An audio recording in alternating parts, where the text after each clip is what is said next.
Maulaya salli wa sallim daiman abada ala habibika khairil khalqi kullihim. Bismillahirrahmanirrahim. Assalamualaikum Ustaz. Waalaikumsalam. Apa tips cara meraih kesuksesan yang berkah di masa muda?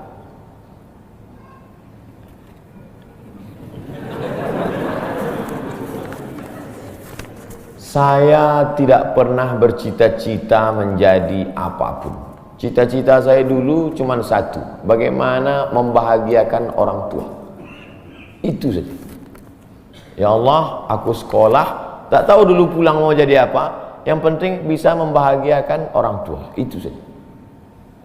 Jadi setelah itu sampai, ya sudah, bisa menyenangkan hati orang tua, bisa, itu saja. Maka selalu saya sampaikan di kampus-kampus kepada mahasiswa, kalian kalau belum bisa membahagiakan orang tua, jangan menyusahkan orang tua. Ini kadang baru ngelihat namanya aja di HP dah kumat darah tinggi emaknya. Kalau belum bisa membahagiakan dia, jangan menyusahkan dia.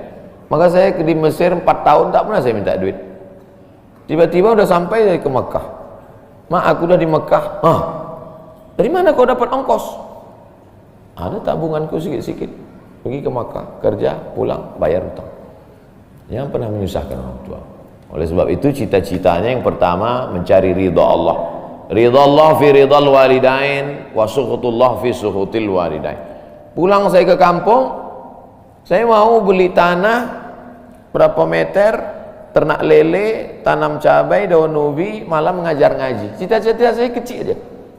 Tak ada cita-cita mau jadi ustadz viral disambut di airport, tak ada. Terus kata mak saya, masa kau S2 tinggal di kampung, pergilah ke kota.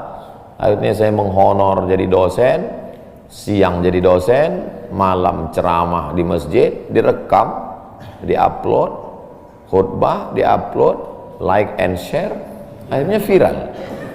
Diusir beberapa kali, makin viral. Dibully, makin viral. Akhirnya yang membuli saya taubat sekarang. Ini orang makin dibully, makin viral. Udah kita diamin aja lah. Itu semua itu kerja kita atau kerja Allah? Kerja Allah. Kerjakan kerja kita, urusan Allah biar Allah yang urus. Kita hidup ini sama macam bawa pancing. Kita tugas kita ambil bambu, pasang kail, cari cacing, letakkan. Masalah ikannya datang tak datang itu urusan Allah. Ini kadang banyak orang ngurus urusan Allah yang dia urus. Urusan Allah yang kau urus. Kata Allah, yang mendatangkan ikan ini urusan aku. 10 pancing pasang, itu urusan kita. Tarik pancing 1, cacingnya hilang. Cari pancing 1, kailnya hilang. Cari pancing 1, talinya hilang. Yang ke-10, bambunya hilang. Marahkah kita? Tidak, karena urusan kita sudah selesai. Serahkan urusan Allah. Pulang ke rumah, rupanya Allah mau kasih kita bukan ikan mentah, tapi ikan masak. Banyak orang terlalu berpikir hidup ini kau buat saja urusanmu, urusan Allah. Urusanmu berangkat dari rumah, kerja, masalah hasilnya urusan Allah. Berapa banyak orang bekerja tapi tak dapat apa-apa. Betul? Kalau sudah rezeki tak kemana. Tapi jangan gara-gara ini lalu bapak enggak kerja. Dibangunkan ibu besok pagi, bang, abang enggak kerja, masuk kantor. Urusan Allah. Kalau ada suami ibu seperti itu, ibu jangan marah, biarkan aja. Nanti jam 12 dia bangun, dia lapar, dia tengok, mana makanan? Ibu jawab, urusan Allah. Harus ada usaha dan ikhtiar. Pertama, niat cari ridha Allah. Kedua, senangkan orang tua. Ketiga, berusaha. Setelah itu, tawakal Allah. Hidup jangan susah. Hidup sudah susah, jangan bikin susah. Hidup sudah pahit, jangan minum kopi pahit. Apa hukumnya suami menyembunyikan uang dari istri?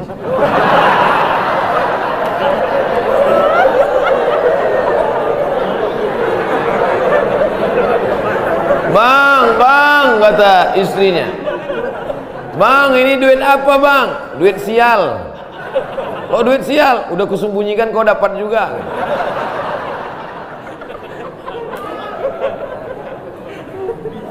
Bapak menikah sama ibu, ibu menikah sama bapak. Apakah hartanya jadi satu atau harta masing-masing?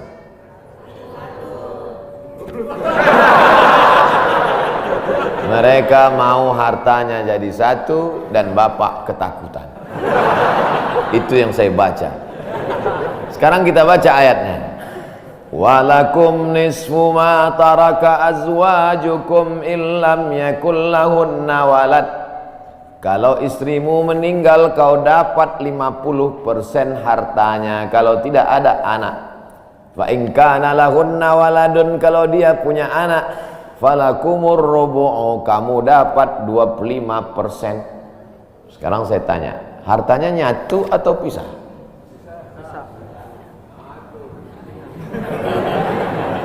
Memang kalau belum sarapan susah nangkap. Saya ulang sekali lagi. Walakum nisfu ma taraka azwajukum. Hai para suami, kamu dapat setengah harta istrimu kalau tidak ada anak. Fa in kana lahunna waladun, kalau ada anak kamu dapat 1/4. Artinya hartanya misah. Harta bapak beda, harta ibu beda. Ibu kerja, punya kebun, punya tanah, punya speedboat, itu harta dia. Bapak punya usaha, harta bapak. Meninggal ibu, 50% untuk bapak. Apa beda harta ibu dengan harta bapak? Di dalam harta bapak ada hak ibu, dalam harta ibu tidak ada hak bapak. Takbir. Saya ulang sekali lagi. Ibu menikah dengan bapak, bapak menikah dengan ibu, ibu bawa harta, bapak bawa harta. Bedanya apa? Dalam harta bapak ada hak ibu, dalam harta ibu tidak ada hak bapak. Kenapa dalam harta bapak ada hak ibu? Karena bapak wajib memberi nafkah. Kewajiban bapak 5. Pertama, kasih makan. Kedua, kasih pakaian. Ketiga, kasih tempat tinggal. Keempat, kasih pendidikan. Kelima, kasih perhatian. Lebih dari yang ini, itu bukan milik mereka lagi. Jelas? Ini ada sekarang suami setelah menikah, pas dilihat surat apa semua, tak ada punya dia. Semua atas nama istrinya. Ini orang kalau meninggal ini tidak kena azab kubur, karena di dunia sudah terlalu azab dengan istrinya. Dari yang saya sampaikan ini jelas tentang pembagian batasan-batasan harta. Jelas? Jelas. Jadi tidak serta-merta setelah menikah, jangan mau anak perempuan kita ditipu laki-laki. Istriku, mana surat mobilmu, mana surat tanahmu, tadi kita sudah akad nikah, semua hartamu milikku, surgamu di bawah tapak kakiku. Oh, tidak begitu. Makanya laki-laki harus ngerti, perempuan juga harus paham. Kalau tidak, sedang main bola aja ada aturannya, statuta. Kalau tidak akan hancur. Tapi insya Allah jelas itu. Pak Ustadz minta tolong doakan ibu saya, sudah lama sakit. Nanti kita doakan di akhir majelis. Bukan cuma ibu bapak, ibu-ibu semua kita doakan. Bagaimana niatnya doanya? Bagaimana niatnya doanya? Mandi taubat. Nawaitu, aku berniat ghuslat taubat, mandi taubat. Saya nggak bisa bahasa Arab Pak Ustadz, bahasa Indonesia, bahasa Makassar, bahasa Jawa, bahasa Batak, bahasa Mandailing, bahasa Aceh. Saya niat mandi taubat karena Allah Ta'ala. Bagaimana cara mandinya Pak Ustadz? Seperti mandi wajib, basah dari ujung rambut sampai ke ujung kaki. Di mana mandinya Pak Ustadz? Di laut bisa. Kolaka ini 30% saja daratan Pak Ustadz, yang 70 adalah lautan. Nah, mandi di laut. Apalagi kalau sampai ke tengah laut, bukan cuma dosanya hilang, orangnya hilang sekali.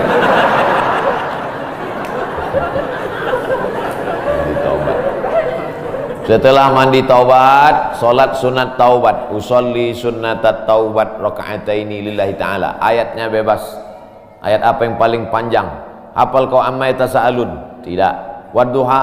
Tidak. Kulhu? Apal baca kulhu. Di sujud terakhir banyak berdoa.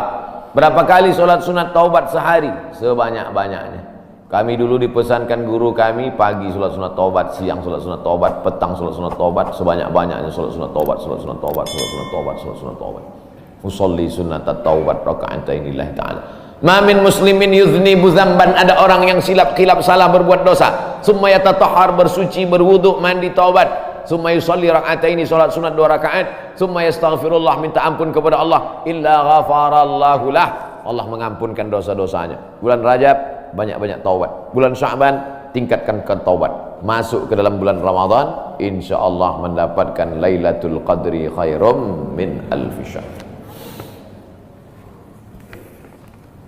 Semoga Ustaz senantiasa diberikan Allah kesehatan, amin. Saya dari Medan. Ada juga orang kampung saya di sini.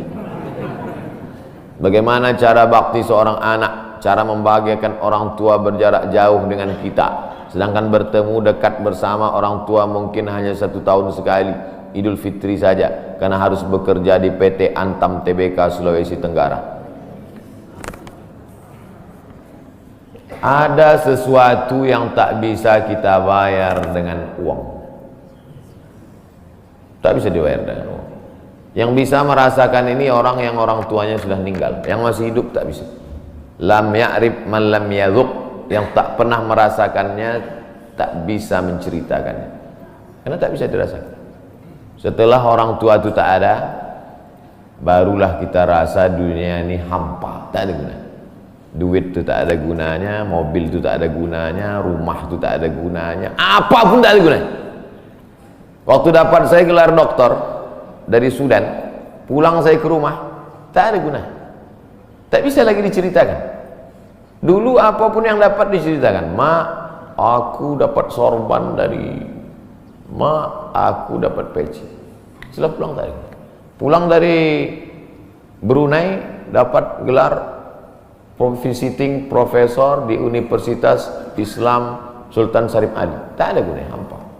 Paling-paling ditulis di baleho aja, profesor, doktor, untuk menunjukkan bahwa kita bukan ustadz kaleng-kaleng.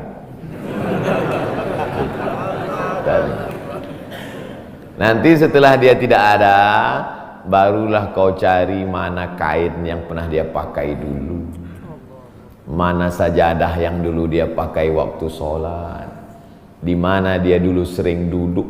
Bekas tempat duduknya aja pun bisa menghilangkan rindu. Bekas tempat dia duduk dulu, tempat dia duduk makan kacang sambil minum teh, duduk kau di situ bisa menghilangkan rindu. Quran yang dia baca dulu lengkap dengan rehalnya, bangun kau tengah malam, kau bentang sajadah, duduk kau di situ, kau buka Quran yang dia baca dulu, hilang rindu. Tapi setelah dia tak ada, makanya mumpung dia masih ada, ciumlah tangannya, peluklah badannya, ciumlah keningnya. Kalau kau ada duit, kirimlah. Tak bisa, karena cari makan jauh Pak Ustaz, mesti terbang dari Sumatera sampai kemari. Apa boleh buat? Memang begitu kondisi ekonomi kita sekarang. Allah tidak marah, tapi kalau kau mampu, kirimlah. Siapa orang yang kira-kira bisa digaji, dibayar untuk memasakkan dia di rumah? Berkirimlah. Karena sampai masanya nanti duit yang banyak itu tidak ada gunanya. Sebanyak apapun kau simpan, tak ada rasanya lagi, hampa, tak ada gunanya. Maka mumpung dia masih ada, Idul Fitri paksa-paksakanlah pulang. Mahal tiket pesawat, tabunglah, teleponlah.